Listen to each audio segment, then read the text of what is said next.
Apesar das cenas lamentáveis registradas em Washington no dia 6 de janeiro de 2021 e das tentativas patéticas de Donald Trump para mudar o resultado das eleições, Joe Biden foi confirmado 46º presidente dos Estados Unidos. Não que o Biden seja alguém lá muito revolucionário, afinal ele está na política há praticamente 50 anos. Acontece que perto do que foi o governo Trump, a eleição do democrata parece ser um alívio.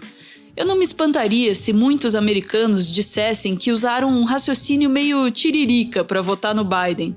Pior do que tá, não fica. Entre os planos do novo presidente está aumentar o salário mínimo federal, expandir os benefícios da Previdência Social e garantir uma estrutura tributária mais justa que envolva uma maior taxação aos mais ricos e às grandes corporações.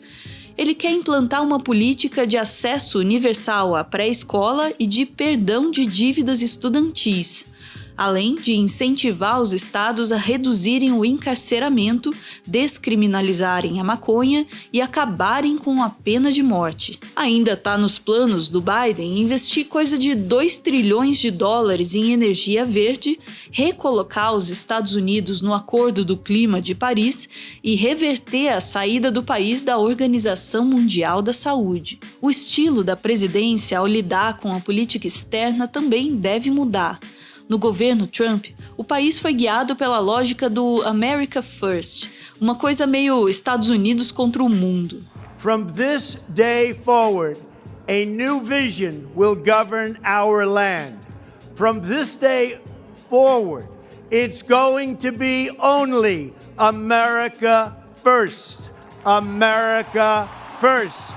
Já o Biden, que inclusive já foi presidente do Comitê de Relações Exteriores do Senado norte-americano, deve se pautar pelo multilateralismo, restaurando laços que foram enfraquecidos durante o governo Trump, como aqueles com países que integram a OTAN, a Organização do Tratado do Atlântico Norte. A vitória de Joe Biden contra o presidente Trump aponta para a perspectiva de valorização das organizações e acordos internacionais voltados à governança do mundo globalizado, numa perspectiva assim de reforço do multilateralismo internacional. Há dessa forma a restauração de uma orientação que prevaleceu nos governos mais recentes do Partido Democrata dos Estados Unidos, liderados por Bill Clinton e por Barack Obama, mas também no governo republicano de George Bush pai, no começo da década de 1990, todos eles com forte engajamento dos Estados Unidos nos foros multilaterais.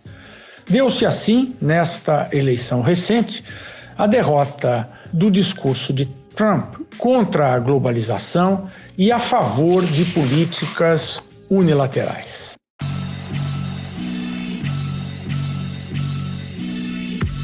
Em 1972, em plena Guerra Fria, o então presidente dos Estados Unidos, Richard Nixon, fez uma viagem emblemática a 3 cidades chinesas, a primeira de um chefe de Estado norte-americano à República Popular da China. À época, Nixon declarou o seguinte: "Nossa política não se dirige contra nenhuma nação específica. Queremos manter relações amistosas com todas as nações. Qualquer país pode ser nosso amigo, sem se tornar inimigo de outro." Quase 50 anos depois, Donald Trump travou, durante a sua gestão, uma espécie de guerra tarifária com Pequim. Segundo o republicano, seu objetivo era diminuir o déficit comercial que os Estados Unidos tinham com a China. Em janeiro de 2020, a situação parecia estar se encaminhando para uma resolução, quando os 2 países assinaram a primeira fase de um acordo comercial. O ponto central dessa fase consistia em uma promessa da China de aumentar a compra de produtos e serviços norte-americanos ao longo de 2 anos. mas ninguém contava com a chegada da pandemia do novo coronavírus, ao qual Trump insistiu em se referir de forma bastante racista como vírus chinês. It's not racist at all, no, not at all. It comes from China. 近来，美国一些政客把新冠病毒同中国相联系，这是对中国搞污名化。我们对此强烈愤慨，坚决反对。我们敦促美方立即纠正错误，立即停止对中国的无端指责。Mas as acusações não pararam. Em julho de 2020, num gesto bastante simbólico, o secretário de Estado da gestão Trump, Mike Pompeo, viajou até a biblioteca presidencial Richard Nixon, na Califórnia, para declarar que o relacionamento entre os Estados Unidos e a China foi um fracasso. Joe Biden também não poupa críticas à China. Em debate contra Trump, o democrata chegou a se referir ao presidente chinês Xi Jinping, com quem Biden até se encontrou quando era vice-presidente do Obama, como bandido. And what's he do? He embraces guys like the thugs like in North Korea and the Chinese president and Putin and others, and he pokes his finger in the eye of all of our friends. Biden falou que é preciso deixar claro para a China que há regras internacionais a serem seguidas. Logo após a eleição, ele mandou um recado para Pequim. Se vocês seguirem as regras, vamos trabalhar com vocês. Se não seguirem, não vamos. O que analistas pontuam, portanto, é que o Biden não deve, digamos, suavizar o tratamento que tem sido dado à China por parte dos Estados Unidos. Só que, diferentemente do Trump, ele vai adotar uma postura mais de coalizão e pressão internacional em detrimento de uma guerra solitária. There'll be a return to somewhat more conventional policy making. Not that he'll necessarily take a softer line when it comes to China. I think that the old era of engagement is dead and gone.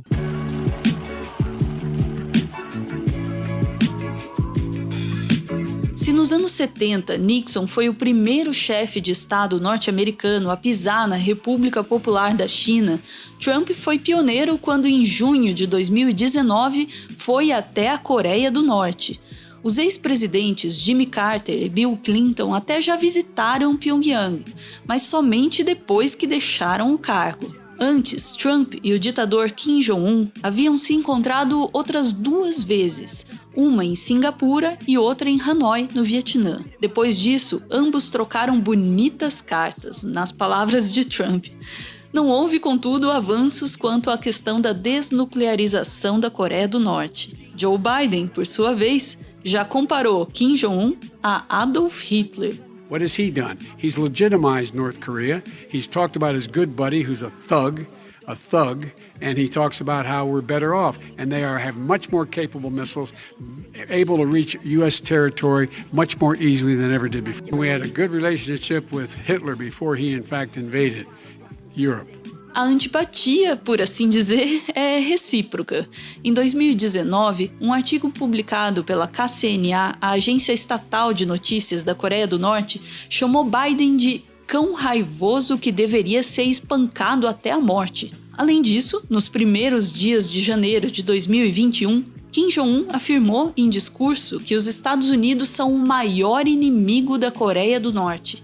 Na mesma ocasião, ele defendeu a produção de armas nucleares mais avançadas. Ao jornal The New York Times, Biden disse que os Estados Unidos pouco se beneficiaram da abordagem do governo Trump para a Coreia do Norte.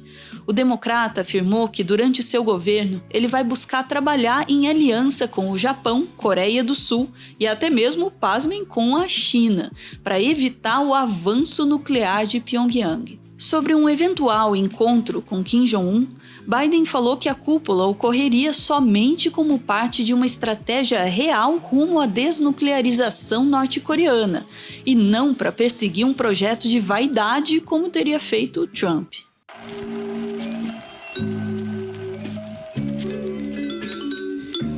Que o governo brasileiro se alinhou de forma irrestrita à figura e ao discurso de Donald Trump, você já deve estar cansado de saber. Em 2 anos de gestão Bolsonaro, os dois se encontraram 4 vezes.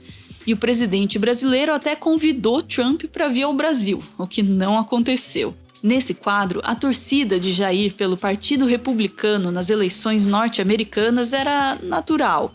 Então ninguém se espantou quando ele apoiou as alegações de fraude eleitoral feitas pelo Trump. Confiaram, né, num método onde o povo estava sempre com um objetivo.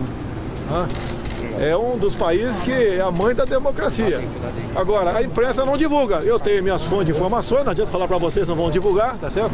Que realmente teve muita fraude lá. Teve, isso ninguém discute. Antes disso, o presidente brasileiro já tinha soltado os cachorros em Biden por causa de falas do então candidato à presidência dos Estados Unidos sobre a Amazônia, como essa aqui, uma das poucas pistas que ele deu sobre como pretende se relacionar com o Brasil. Brazil, the rainforests of Brazil are being torn down, are being ripped down. More carbon is absorbed in that rainforest than every bit of carbon that's emitted in the United States. Instead of doing something about that, I would be gathering up and making sure we had the countries of the world coming up with $20 billion and say, here's $20 billion, stop tearing down the forest. And if you don't, then you're going to have significant economic consequences. Assistimos há pouco aí um grande candidato à chefia de Estado dizer que se eu não apagar o fogo da Amazônia, levanta barreiras comerciais contra o Brasil. E como é que nós podemos fazer frente a tudo isso? Apenas a diplomacia não dá, né, Ernesto? E quando acaba a saliva, tem que ter pólvora, senão não funciona. Não precisa nem usar pólvora, mas tem que saber que tem. Diante desse cenário, Bolsonaro demorou para reconhecer a vitória de Biden no pleito dos Estados Unidos.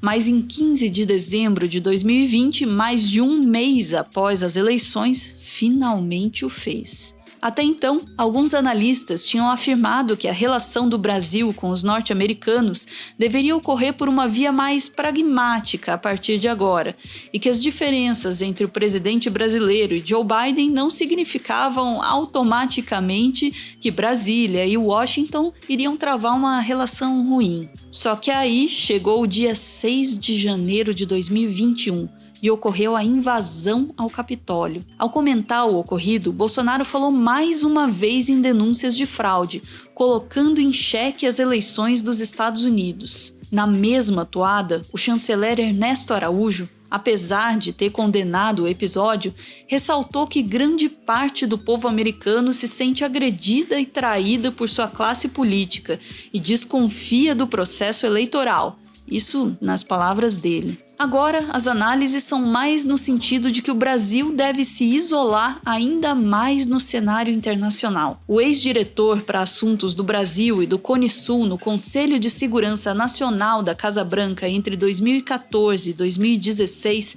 Nick Zimmermann, por exemplo, disse à Folha de São Paulo que os comentários de Bolsonaro e Araújo foram espantosos. As falas são uma indicação clara de que Bolsonaro e Ernesto não estão interessados numa parceria com os Estados Unidos, mas numa parceria com uma facção radical do Partido Republicano. Não são atos de um aliado. O posicionamento não deixa muito espaço para cooperação.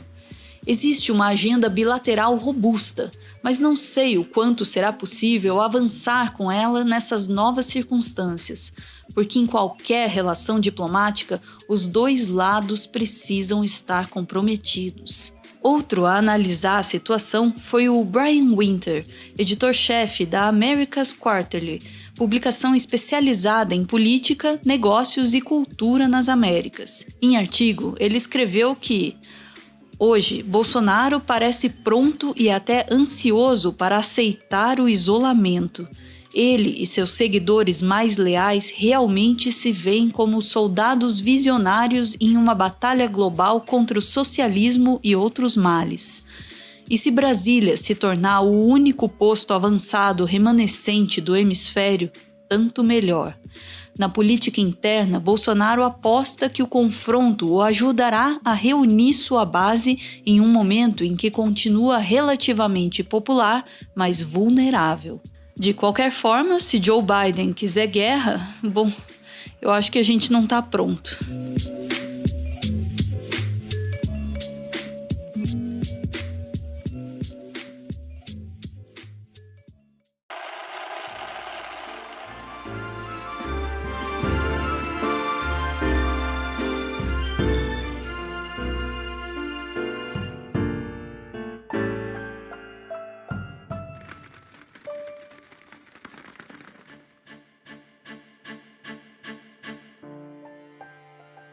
Muito obrigado por ver esse vídeo até o final. Não importa o que aconteça no Brasil, não importa como andem as coisas, esse espaço no final será sempre reservado para celebrar a vida, para celebrar o amor. Como você sabe, o Meteoro é mantido graças a uma campanha de financiamento coletivo. Quem participa aparece aqui no finalzinho para receber o nosso agradecimento, às vezes nossa homenagem, às vezes para fazer uma das perguntas mais importantes que se pode fazer na vida. Hoje a gente vê aí o Matheus acompanhado da Gabi. E para a Gabi, o Matheus envia a mensagem que segue. Quero dizer a Gabriele Vitória que o meu mundo ficou mais lindo depois que ela chegou. Gabi, quer casar comigo? Beijo, gente. Valeu!